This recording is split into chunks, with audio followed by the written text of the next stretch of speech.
When the Belgian Parliament voted recently to ban women from wearing the Islamic face veil in public, no one voted against it. MPs cited security reasons for the ban and asserted the veil was a symbol of the oppression of women. There's no doubt that for many Westerners at least, the sight of a woman fully covered in a burqa or wearing a niqab with only her eyes showing is, for the want of a better word, a disturbing sight. But that's certainly not the view of Sabriya Jahar, an articulate and progressive Saudi woman prepared to criticise even the tough authorities in her own country. Sabriya is currently studying in the UK and is adamant that Western lawmakers should not be telling her what she can or can't wear. She joined us from Birmingham. Sabriya, thank you very much for talking to us. As we are speaking, there is this debate raging about how Islamic women should or should not wear clothes, whether they should cover their face. But I have to be honest and say I'm a little bit surprised because I thought that you would actually be covered. I can see you're wearing the hijab, but I thought you would have the niqab as well. Yeah. Why am I... I expected to see just your eyes.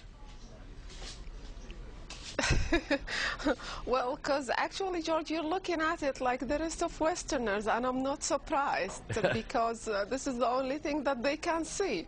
It's only the veil or the niqab, as they call it. Yes. But as you might know, I do wear the niqab in Saudi Arabia, but I don't wear it as long as I'm here in Europe. Right. So that's why I'm not veiled now. I see. I see. Why do some women wear the niqab and some women don't wear the niqab? Well, it's a matter of personal choice, actually. The Quran is very clear about it. There is a crystal clear ayah or verse in the Holy Quran that talks about, hijab and that women should cover their faces. However, there is no compulsion when it comes to practicing Islam. So women in Islam basically have the right to choose. So some women choose to cover their faces and some women don't choose. And does this make those who don't cover their faces non-Muslim or less of a Muslim? Definitely no. So it's a matter of personal choice. Right. Some people, those who don't veil actually, they argue that it's a matter of different interpretations. Yep. And different schools of thought. Right. So you would dispute the suggestion in the West mainly, that the veil in whatever form, whether it's the niqab or the hijab or the burqa, as we're now talking about the burqa debate, you would say that it's not oppression of women, not making women feel subservient at all. It's a personal choice that you wear it or you don't wear it. Yeah, definitely. It's not. And actually, this is a misperception by the West.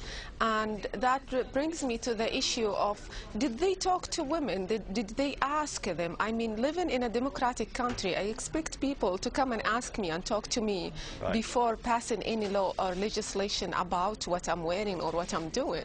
So did they ask Muslim women? Were there any studies or opinion poll about that? I don't think so. But you've written yourself that, and I'd like to ask you, why do you think then that for some obscure reason people in the West, many in the non-Muslim West, are actually regarding the hijab or even the niqab, depending on what cover it is, as you put it, apparently the root of all evil in the world at the moment? Why do you think this obsession, if you like, has developed in the West about whether a Muslim woman covers or doesn't cover her face?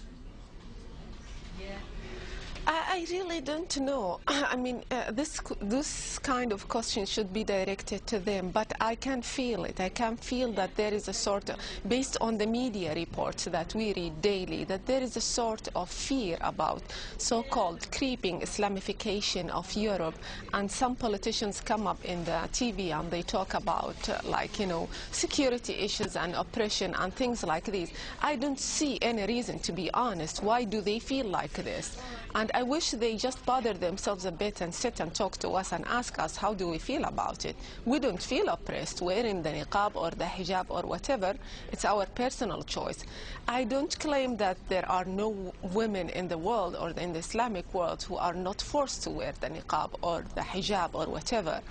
But they are minority, and if there are really oppressed people, why don't we try to help them by talking to them, basically, but to pass legislations and laws that ban the hijab or the niqab, basically we are isolating them. We are, making them look like outlaws, and we are basically shining a spotlight on them. Yep. And if they wear it because they chose it, they won't basically change their beliefs just because there is a law that has been passed. They will basically stick to their beliefs, and this way we are basically oppressing them. It would appear that some people, and they're probably extremists and in a minority in the West, who would almost suggest that because an Islamic woman wears a veil of one form or another, a face cover of one form, that they are potentially terrorists. Well, the question is, George, how many women in the West wear the niqab or wear the abaya? I'm not, honestly speaking, I'm not aware of, a large number of women. And in France, for example, Muslims form like 10% of the population. And according to the Le Monde, the number of women doesn't even reach, it's less even 400. Yep. The number of women who veil their faces. And for a country like France with all of its mighty, or the European countries, can't they control that? Can they check whether they're terrorists or not? They can simply check for their IDs at checkpoints or whenever they enter any government institute. Yep. Or in public places. They can even ask them to unveil for security reasons for the security man at that checkpoint.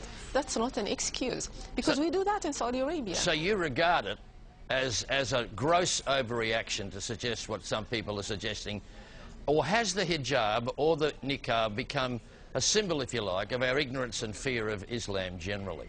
Yeah, I think that's the whole thing. To me, at least, this is how it appears. If it's oppression, then let's sit together and define them, point by point. Security, we still can't deal with it. They're minority. It's just a very small number of women. If we're talking about oppression, we can easily pass legislation or incorporate, a language in the domestic violence law where women can, report being abused by being forced to wear the hijab, and this way basically we accommodate those women instead of isolating them. Right. If it's a matter of basically that those politicians feel they have to do something about the increasing demand on them to find a basement for terrorism, and of course they're too lazy to work on the basements for terrorism, so what's the easiest road to take? It's basically to eradicate the symbol of Islam. What's so obvious? What's an obvious symbol of Islam other than the niqab? Yep. Then the easiest way to take is just to ban the niqab. Sabria, a French Muslim MP, Member of Parliament, Fadela Amara, said, "I am for the banning of this coffin, as she calls it, which kills basic freedoms." You obviously wouldn't agree with it. Well, what freedom are we talking about? If we're talking about freedom, I think the first thing that we have to talk about is the freedom of people to choose, the freedom of people to practice their religion. I guess these are the basics of the constitutions in any democratic country. So, and if you are talking about freedom, let's tackle it correctly. Let's ask those people whether they have chosen to do that or not, or we just ban legislation and force them to follow them. Yep. That's counterproductive, I guess. What about the burqa, though? What about the women in Afghanistan? Do you feel comfortable about the way the Taliban, for instance, treats women, and women do wear the burqa, almost by law in Afghanistan?